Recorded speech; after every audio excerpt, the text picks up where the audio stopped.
To Giannis Antetokounmpo, 15 of 22 from the field tonight. He had 42 and 12, but the Bucks are down 0-2.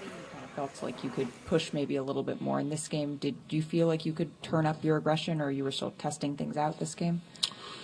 No, as I said in my previous interview, when I'm out there, it's not that I'm, trying to play, try to help my team win in any way possible.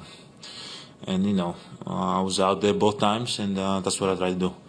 I think when you start thinking about your knee or thinking about your toe or pinky or whatever the case might be, you just, make an excuse in your mind. You're out there, just play the game, do whatever you can, leave it out on the floor, and no matter, what the outcome is, you just live with it.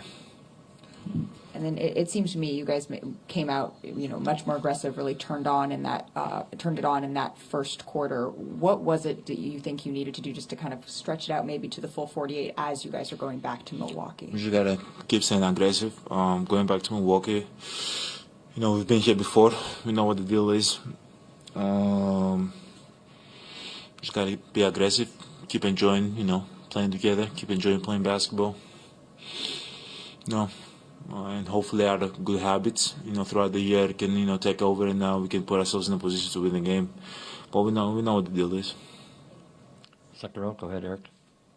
You get that cramp late. Was there any when it happened, were you thinking this is somehow connected to my knee or anything like that, or were you like, yeah, this is a cramp and just frustrated about it?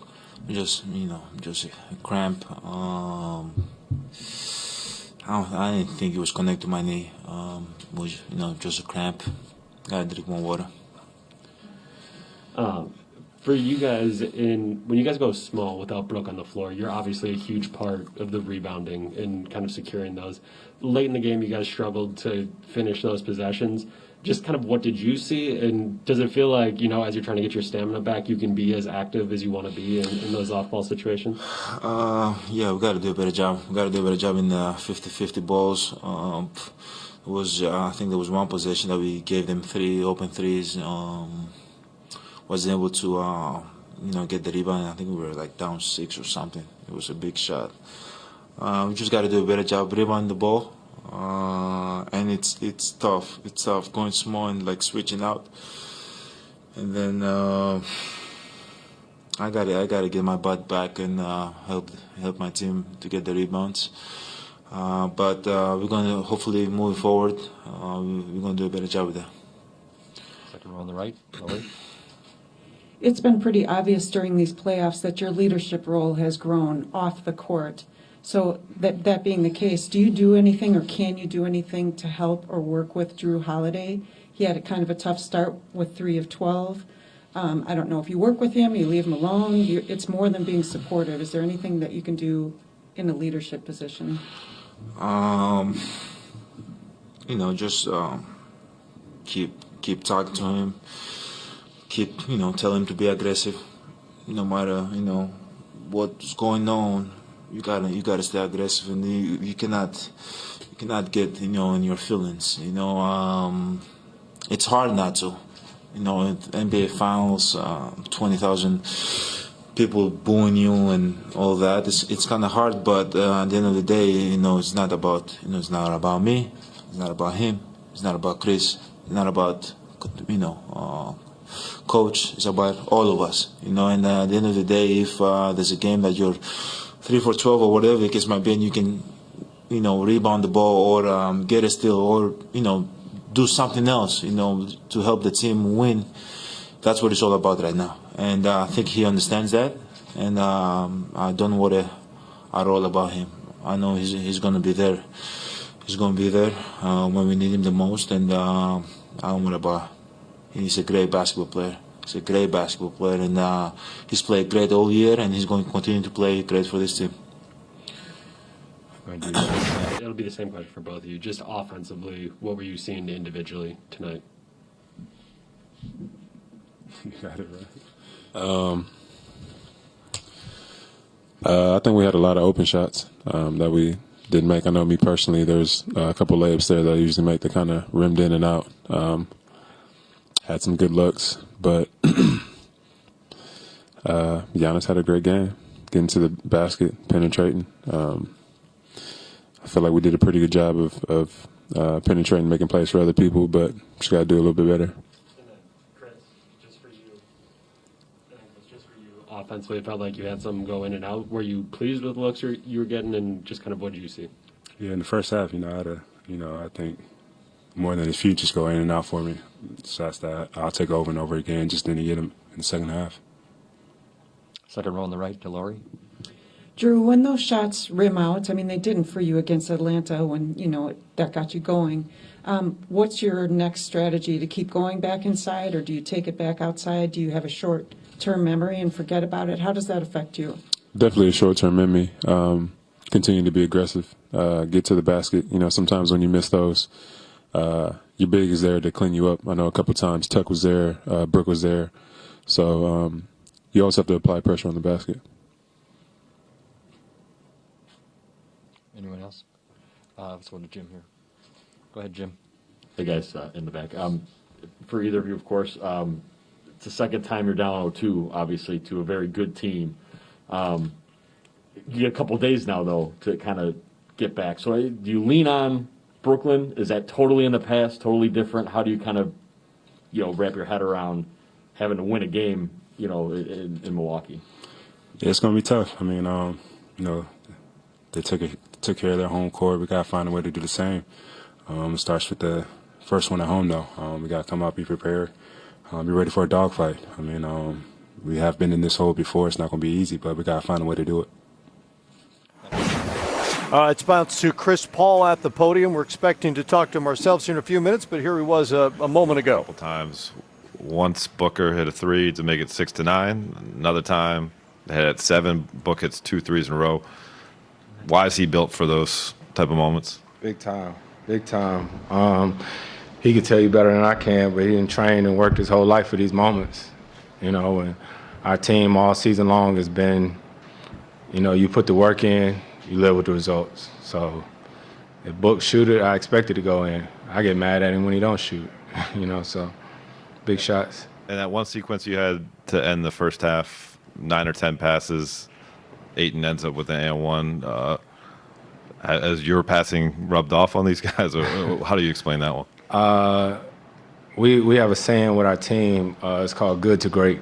We pass up good shots to get great shots, and it's the unselfishness of our team. Any coach in America, I'm sure they love to show their team that clip, and DA finished it at the end. Dwayne up front.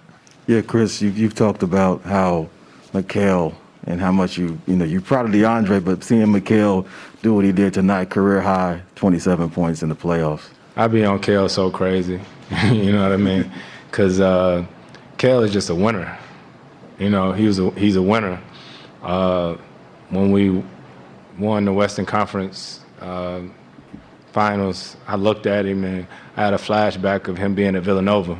You know what I mean? I remember him winning the championship there, and he's just a winner. He's going to do whatever you need him to do, offensively or defensively, and it's good to see him playing like this. Quick follow, Dave was talking about that one possession at the end of the first half. That possession in the fourth where, a shot is missed, Mikal runs it down, then another shot is missed, Ayton gets the rebound, and kicks it to you in the corner for a three that you hit. How big was that sequence? You guys were up 6 at that point. It went up a bit. It was huge. It was like the play of the game. DA.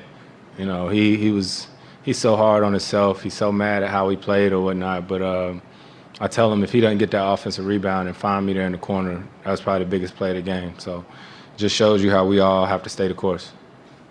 Rachel on the left.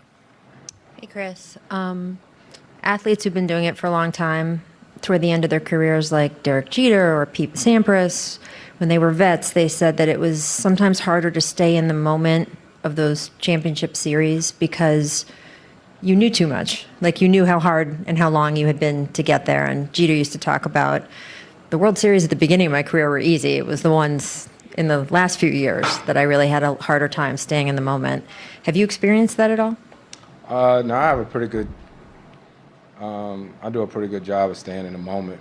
Maybe a lot of the guys on our team, this is their first playoff series. They don't know the heartache or the heartbreak. They're just out there playing. So for me, I know how quick things can change. I know how a possession or a play can change the dynamics of an entire series. So for me, I don't get too high, I don't get too low. I just stay even keel. Wasn't always like that, but I know that these situations are, don't happen every day. Thanks. Mark, up front. Hey, Chris, I know Devin's still got his young legs in him, but what do you notice he does to be able to play at a high motor throughout the game? He just stay in attack mode all game long. You know what I mean? And that's what I love about him. And I think me and him together, we've just built so much trust. He like, here, see, go. I go to him. And whatever happens during the game, you just know that there's never any malicious intent. He just wants to win. He's going to do whatever he has to do to help our team win, and it's nice. Mark, over here. Chris, looking back to when you were traded here, what were your initial thoughts when you got the news? And could you have foreseen at this time being on this stage? I know me. I know how hard I work during the summer. I know how I play. I knew the pieces that was here. I knew Book was here. And like I said, I knew the pieces. I knew mine. I knew that we would have a system. I knew that we would build trust. So I'm not surprised. And what did you think about James having confidence in you?